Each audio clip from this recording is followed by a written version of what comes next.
to see him in this moment to where you have a guy who's probably on, clearly on the back end of his career, not even on the Division Series roster, and now you find yourself in Game 3. It lets me know how much we fall into.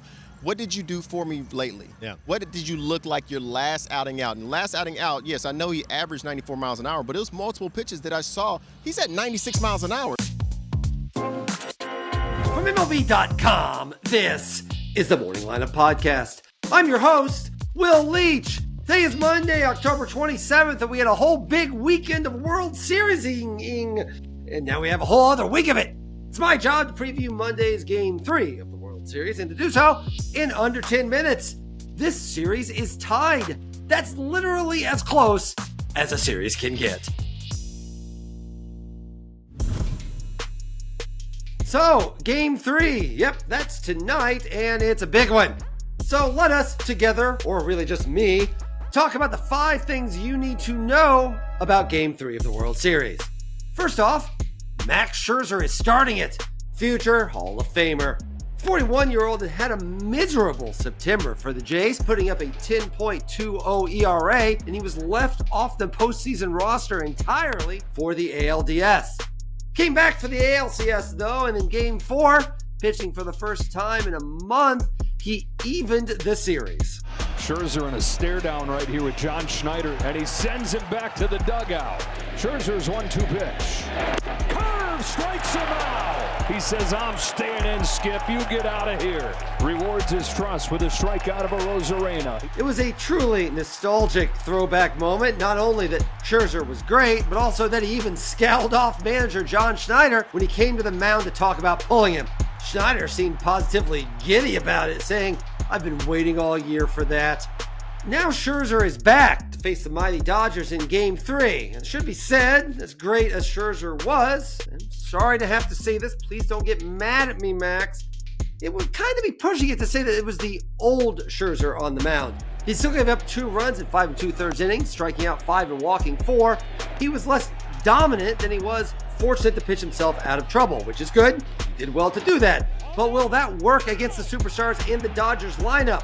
Scherzer was good, but he wasn't that Scherzer. Another fun subplot to this, by the way. Dodgers fans have not quite forgotten that Scherzer was unable to pitch in their NLCS Game 6 against the Braves in 2021, a game they lost, ending their season in Scherzer's brief Dodgers career. One suspects fine folks at Chavez Ravine will be happy to remind him of that experience on Monday. I'm here to compete. I'm here to win. I wouldn't be looking backwards at all for any motivation. I have plenty of motivation. I'm here to win, and I got a clubhouse full of guys who want to win too. So we're a great team, and that's the only thing I need to think about. All right, second thing you need to know about Game 3. The Jays are going to need to get into the Dodgers bullpen. Doesn't take a genius to see what the Jays' offensive strategy is and how well it works when they are able to successfully deploy it.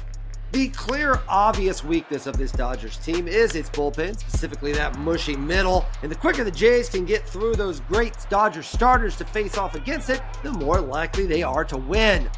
Best case, they wear down a starter like they did with Blake Snell in Game 1, to the point that he can't make it out of the 6th, and then the Blue Jays can explode in that 6th. Remember, they just exploded in that 6th. 2-1. Swing and a high fly ball, right center field. Hernandez back on the track, gone! A grand slam! Addison Barger blows this game wide open. 9-2 Blue Jays in the bottom of the 6th. Worst case, well, as we saw in Game 2, the worst case is that the Jays don't get into the Dodgers bullpen at all. That'll happen when you get a complete game thrown against you. The 1-2 pitch. Popped up, left side. Yamamoto goes the distance again. World Series mastery. Yoshinobu Yamamoto, Game 2 of the World Series against the Blue Jays, has thrown a complete game, retiring the final 20 that he faces. Getting to Game 3 starter Tyler Glasnow and getting him out of the game will be particularly important here. We have 3 games in 3 days in Los Angeles, which will put a strain on any bullpen, let alone one as flimsy as the Dodgers.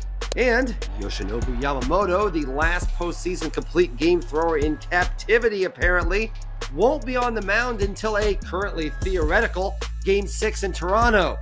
Blue Jays can really wear out this bullpen over the next 3 nights, and they need to start tonight. After the break, the other 3 things you need to know about Game 3. I wouldn't promise you 5 and only give you 2. Sheesh. Is that what you think of me? Here's his 2-2, and there it is to finish off Ohtani.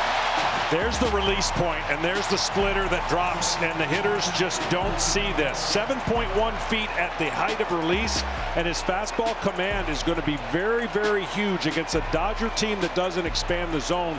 The third thing you need to know about Game 3, the Dodgers' big 3 needs to get going. The reason the Dodgers are in the World Series and are still, in fact, favored to win the World Series is because of how incredible their starting pitching has been this entire postseason. But if you were to ask the average, somewhat casual fan, not me, not you, obviously, but more casual fan, hey, what makes the Dodgers so good? Their answer would probably be some variation on, they have all those MVPs. And they do. They have 3 right there at the top of their lineup. 2021, 2023, and 2024, and probably 2025 MVP Shohei Ohtani, 2018 MVP Mookie Betts, and 2020 MVP Freddie Freeman. It remains terrifying for any pitcher to have to face those guys to start any game, and it sure must feel like they're constantly coming up in the lineup. So it should probably be said, they're not exactly tearing it up this postseason. In the World Series, they're a combined 4 for 21 with 2 RBIs, and even when you account for Ohtani's Game 4 of the NLCS explosion, postseason combined total, they're a 34 for 142, a hardly MVP-esque 239 average. Betts and Freeman have a combined 1 homer and 7 RBIs in the 12 postseason games. Dodgers are supposed to be bludgeoning guys with these MVPs, but that is not currently happening. The fourth thing you need to know about Game 3, Bo Bichette should be back in the lineup for the Jays. Bichette came back for the first time in more than a month in Game 1 after suffering a knee injury, made a great play at second base despite never actually having played there in the majors, and drew a leadoff walk that led to that 9-run 6th inning. But he was on the bench to start Game 2 before coming in late and playing second base again. He should start Game 3, and you wonder if moving forward, he's just ready to go the rest of the way. Expect him to be in there. He's out here working out today and felt good coming out of yesterday. So I think with each day that goes on, he'll probably get as close to normal as he can this stage of the year. But the fact that he's out here working out today is a good sign, and expect him to be in there tomorrow. Considering the Jays didn't have a base runner past the 3rd inning on Saturday, it's fair to say that lineup could certainly use him. And the 5th thing you need to know about Game 3, when it starts and where you can watch it. First pitch is at 8 p.m. Eastern Time at Dodger Stadium in Los Angeles on Fox with Joe Davis and John Smoltz on the call. You can find Tom Verducci and Ken Rosenthal hanging around near the field, asking all sorts of questions themselves. It'll be a whole television extravaganza. Also, we had some late-breaking news on a Sunday night. Baltimore Orioles, they got themselves a new manager. His name's Craig Albernaz. He is 42 years old. He was associate manager with Cleveland. A lot of people wanted him for jobs. The O's were 75 and 87, which wasn't that good. They got a lot of talent, and now they got Craig. Congratulations, Craig. You're a manager. Everybody always loves all managers unconditionally and forever. Also, check this out. Game-used baseballs, bases, and more are now live on auction from the 2025 World Series. It's an auction! I guess I should have said that really fast, like an auctioneer. Here, let me try it. Game-used fastballs, bases, more now live in auction from the World Series. Good now, going. Yeah, I can't do it. I'm really not good at auctioneering, boys. It's really hard. Remember that old Micro Machines guy? He could do it. I can't. Maybe I'll just talk normal. Items are collected right off the field with new auctions added after each game. You can own a piece of World Series history by bidding at MLB.com/World Series auction. Again, MLB.com/World Series auction. That's all for today's Morning Lineup Podcast. Thank you for listening. Please be sure to give us a rating and review and tell everyone you know about this podcast. Matt Monaghan will be here Tuesday morning to recap World Series Game 3. I, Will Leach, will be back Friday morning to preview Game 6 of the World Series, presuming there is, in fact, a Game 6 of the World Series. If there isn't, I don't know, talk about cats or something. Either way, enjoy Game 3.